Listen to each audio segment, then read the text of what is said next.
And so you have mixed within all of that, you have sin and disobedience in the Muslim nation.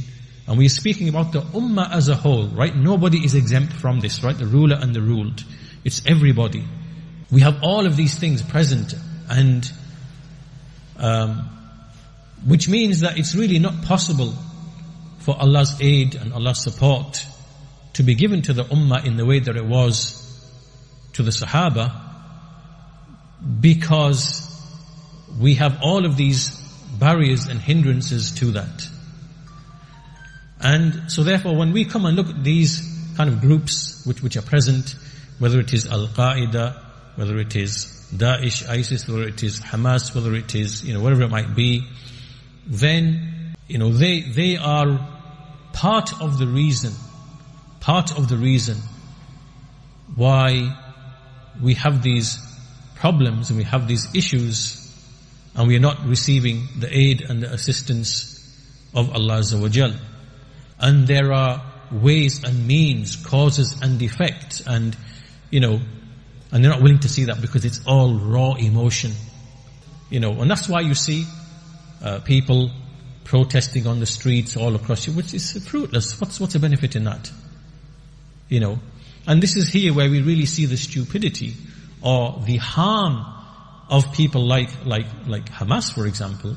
First of all, they are a creation of the Israeli right and the Zionists to begin with.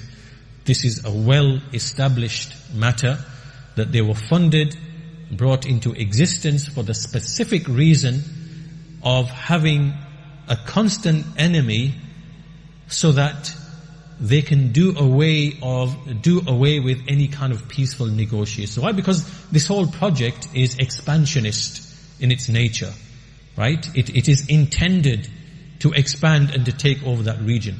So therefore you need constant threat, hostility, controversy, right?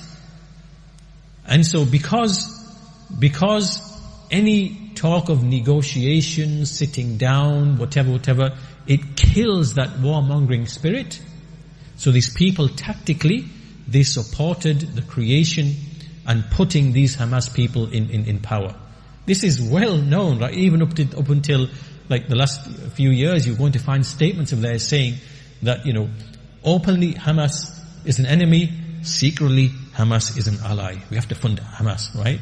So you have to imagine like the hypocrisy of like, on the one hand, you're funding Hamas, let's get Hamas to rule over the Palestinians, let them have democratic elections, let the Palestinians vote in the Hamas, let's put all this in place, right? And then, because they're going to be hostile, and they don't want any negotiations, they just want whatever, that will then serve our purpose of saying to the world, see, they want to destroy us and whatever, and when hostilities break out, we can then use it as an excuse to expand, the region and to take over the Gaza and whatever. This is a ploy, it's a trick, it's a tactic that they are using. And then you see all these crocodile tears about, when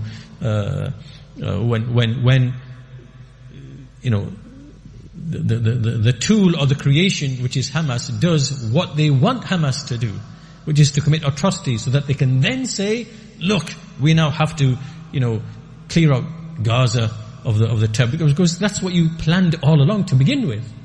Right? And then you're making this pretense to the world as if somehow, so these groups, whether it's Daesh, ISIS, Al-Qaeda, Hamas, they are simply tools and creations for geopolitical agendas, right? And these people have ended up in this situation because they are not founded upon, the issue isn't for them Tawheed and Sunnah.